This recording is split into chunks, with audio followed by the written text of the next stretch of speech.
Hola a todos, esto es Se tenía que decir y se dijo. Bienvenidos a nuestro programa de hoy en el que un abogado, una politóloga y un historiador analizaremos los memes, los tweets, las columnas y las fotos más influyentes de la semana en Colombia. Esto se llama memelogía. Quédense con nosotros.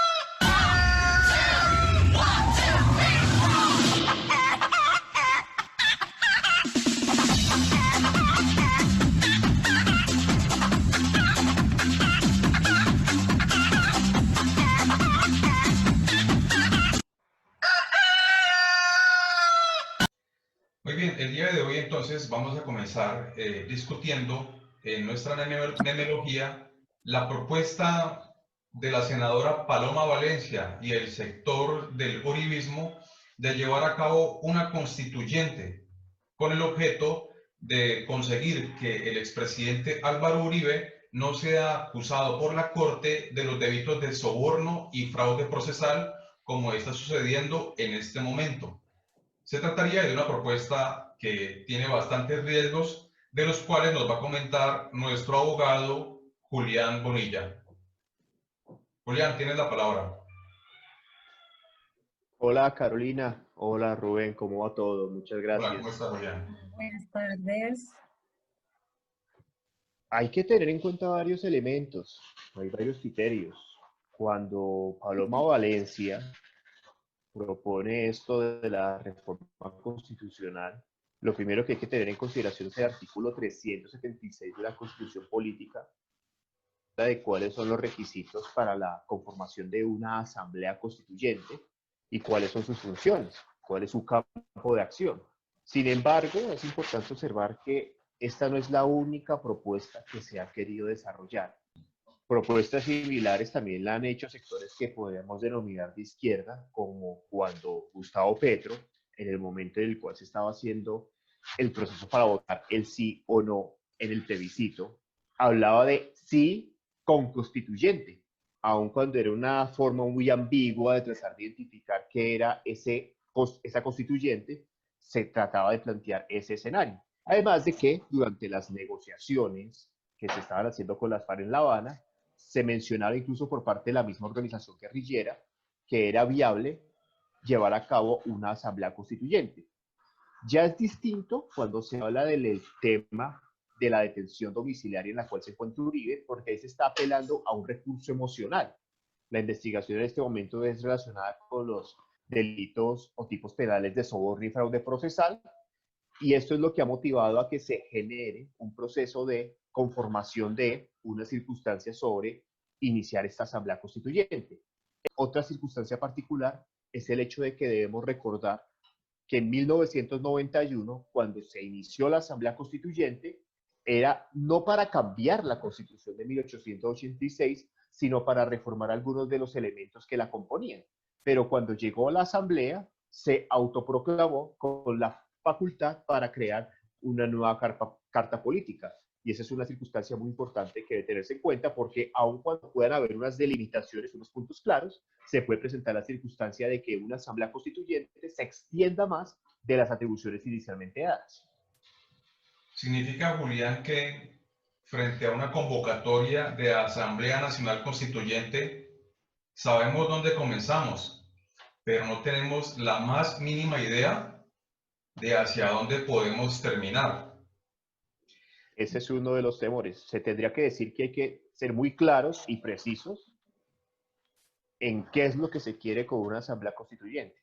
Y además de eso, saber cuáles son los campos de acción sobre la misma. Y finalmente, tener en cuenta que los requisitos son demasiado extensos para poderlos efectuar de buenas a primeras. Me voy a permitir leer este meme de Física Impura que fue publicado en Facebook. Es un tweet de Física Impura y dice lo siguiente: Los que decían que no había que votar por Petro porque él iba a ser una constituyente, son los mismos que hoy dicen que hay que hacer una constituyente, ¿sí? Es decir, como dice Julián, son dos propuestas. Una es de la izquierda, una es de la derecha, pero cada quien la propone desde su propia conveniencia, sin pensar en las implicaciones que esto puede tener para el país y para la sociedad. Carolina, nuestra politóloga, ¿tú cómo analizas la propuesta? Bueno, buenas tardes para todos los que nos escuchan y todas las que nos escuchan el día de hoy, Rubén y Julián.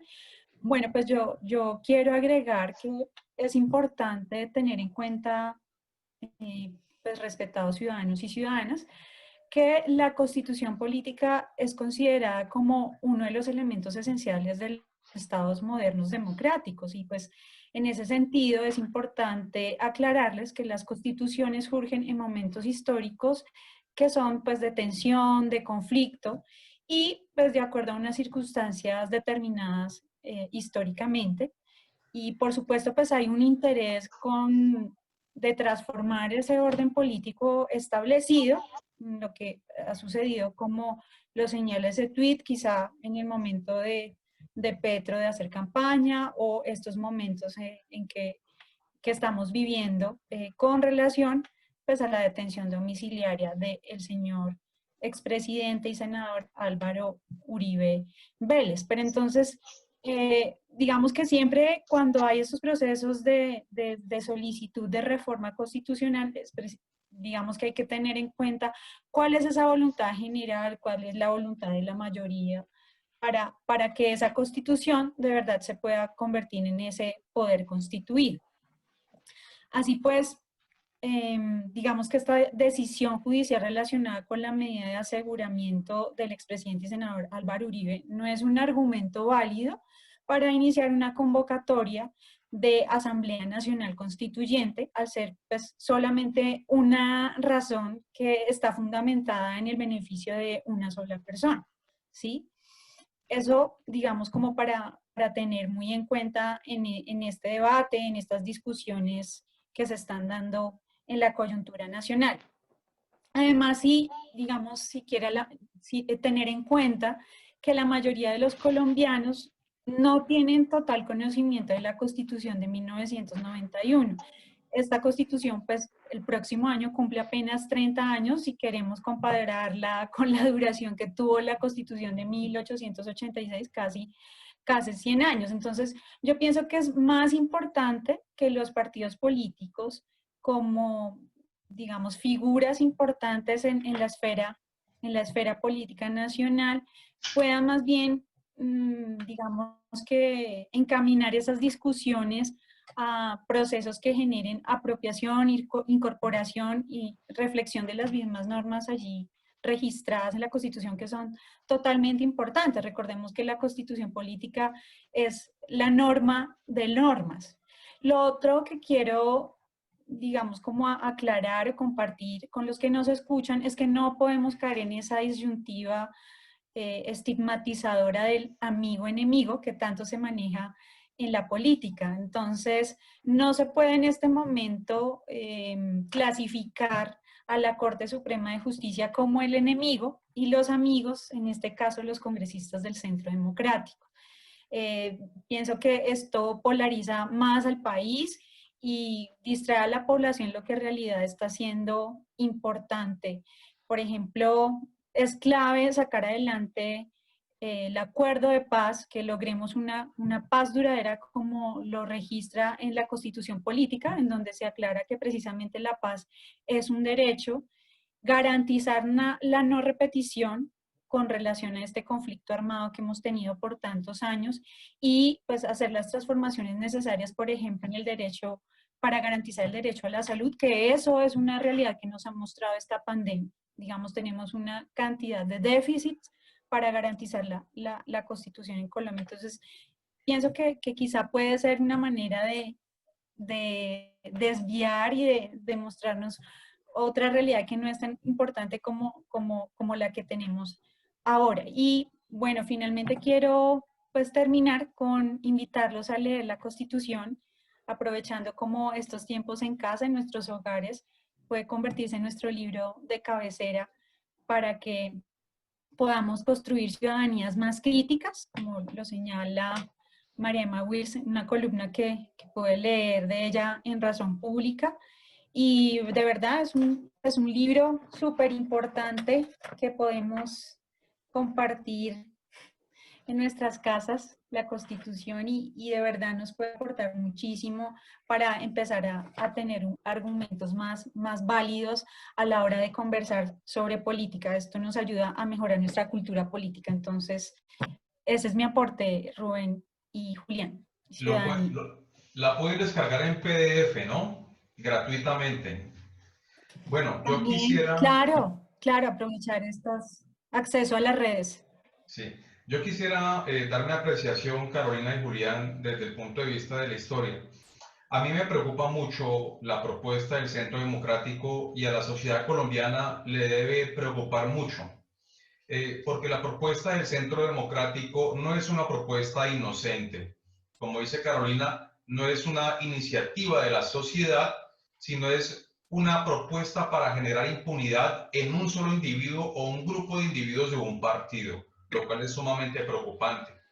Entonces, las personas, los colombianos que han podido disfrutar de bienes fundamentales como la acción de tutela, la acción popular, el derecho a la educación, al trabajo, a la salud, aún siendo precarios como son bienes constitucionales que ha garantizado esta constitución política.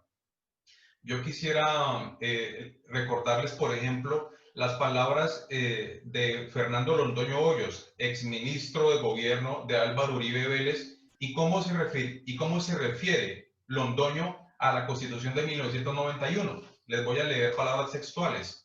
Abro comillas.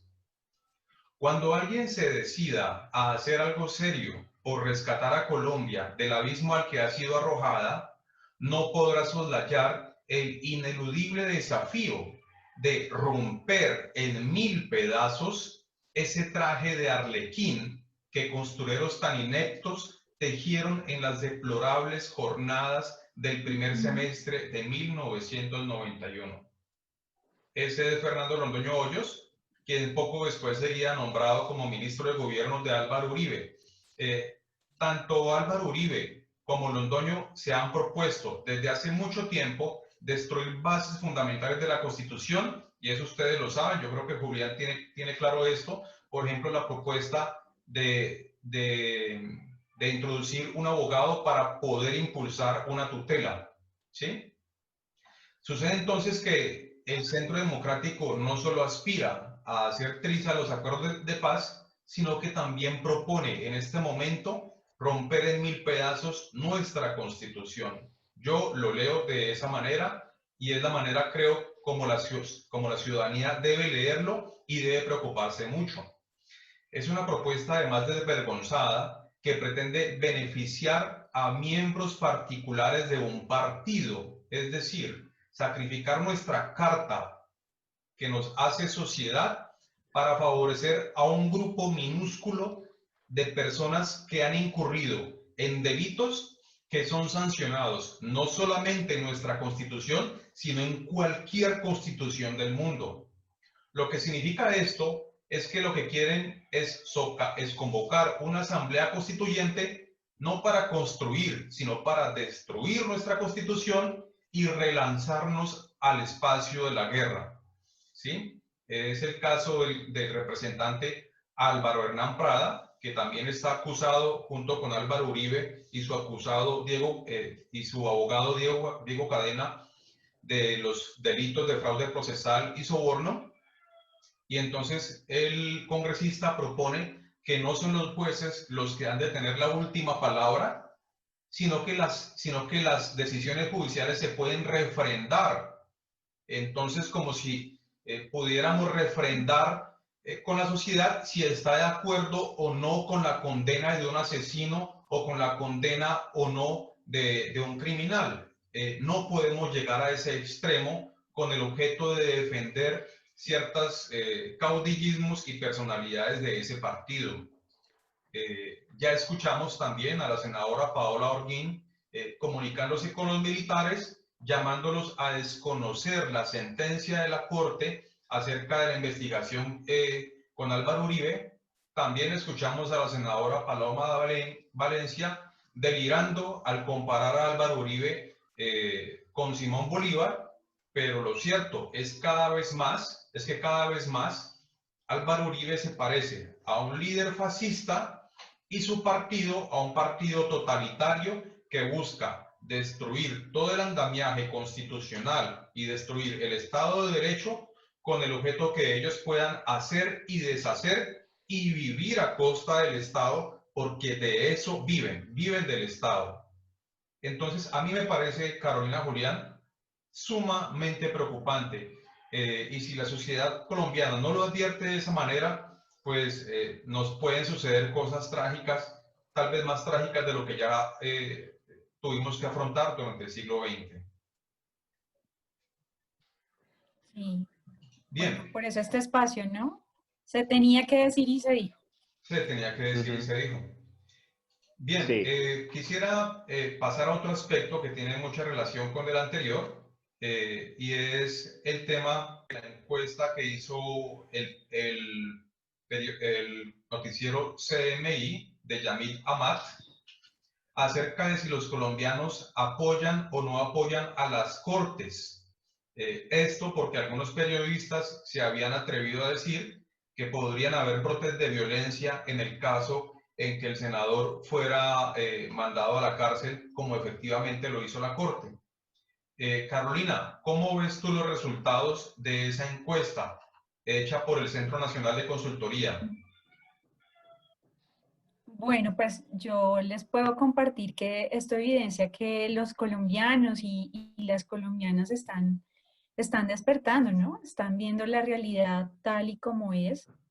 Y en ese sentido, hay que agradecerle a la pandemia, ya que pues muchas personas han podido destinar la mayor parte de su tiempo a buscar en las redes sociales diferentes medios alternativos publicados y así ver pues otros contenidos más allá de los medios tradicionales de comunicación que a veces pues nos muestran solamente una parte de la realidad. Entonces, pues esto alimenta, es muy importante porque alimenta el pluralismo, perdón, y le hace bien pues a la democracia, como que tengamos toda esta información y bueno, digamos que en estas encuestas, pues si bien son un muestreo, a mí de verdad me sorprende los arrojados en el caso de Medellín, que nos muestras allí que el 58% de la población encuestada está de acuerdo y por supuesto Barranquilla con el 82%, ¿no? Porque son zonas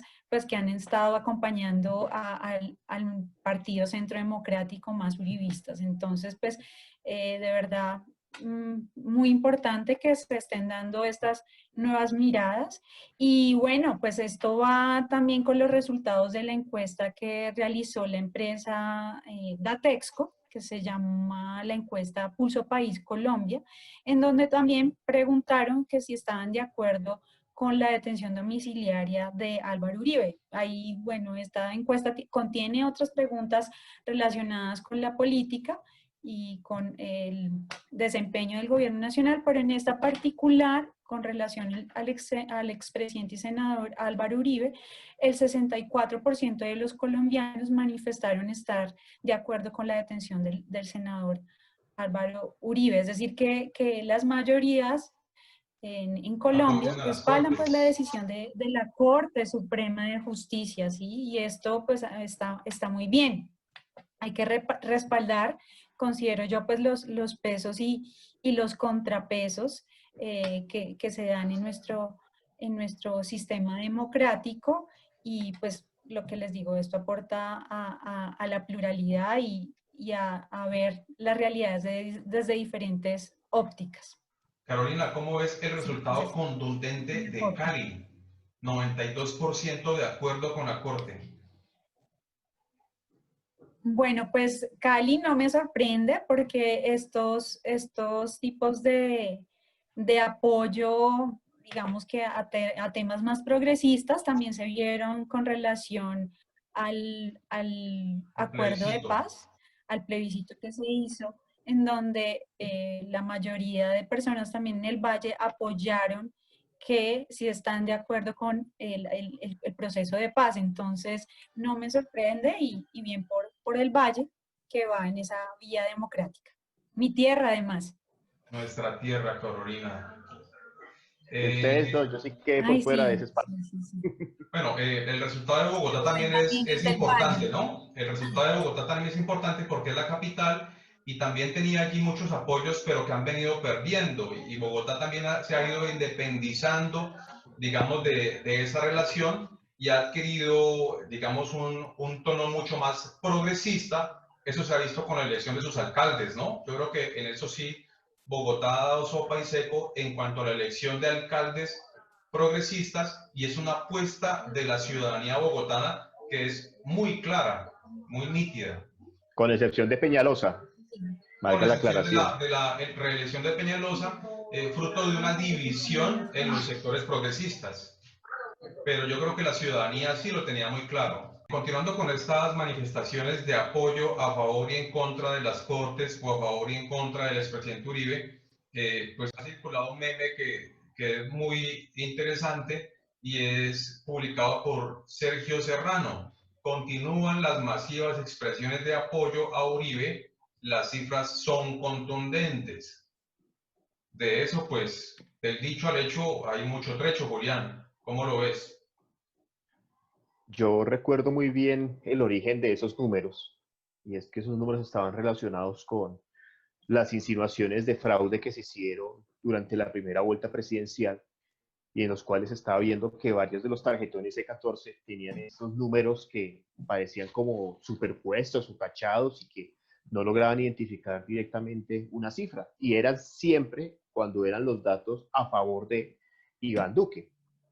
Lo que llama la atención en esto es precisamente que de ese meme se extraía que era una persona muy afín estaba con la necesidad de decir que íbamos a ir todos a la Plaza de Bolívar, aquí vale 5 lo que sea el confinamiento, vale 5 la cuarentena, tenemos que irnos todos a que irnos a acercar a la corte porque es una corte corrupta, etcétera, etcétera, pero al final él llegó y alcanzó a decir, estoy aquí en la corte esperando que vengan los otros uribistas, en la Plaza de Bolívar, esperando que vengan los otros uribistas a apoyarme, y él estaba era acompañado, pero de las palomas, no había así, digamos, una fuerza representativa.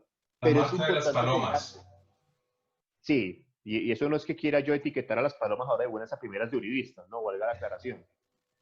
Y es una circunstancia interesante porque nosotros nos apropiamos de los memes, es de acuerdo a lo que recibimos, con base en nuestros gustos y preferencias y nuestras búsquedas. Lo que sí me parece importante tener en cuenta es recordar un poco las palabras de Richard Nixon, cuando Nixon mencionó que existía algo llamado la derecha escondida, y que esa es la que realmente tenía que tenerse en consideración.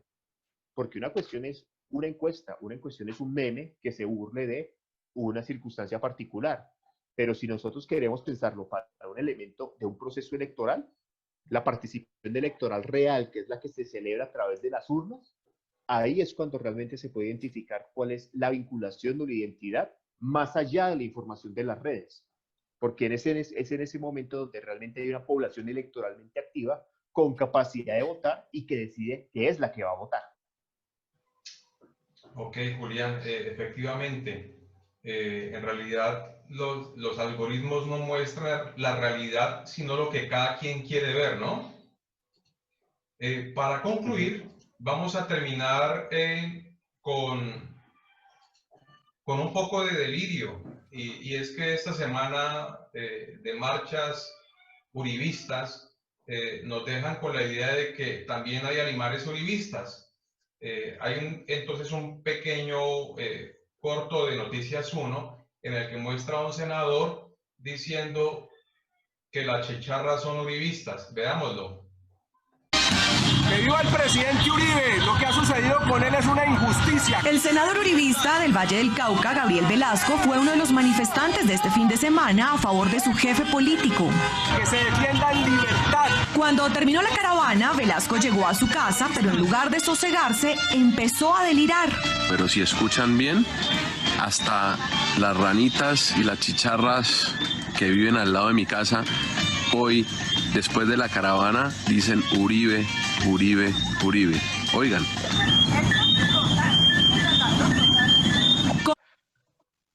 Bueno, ese es el lugar del delirio, ¿no?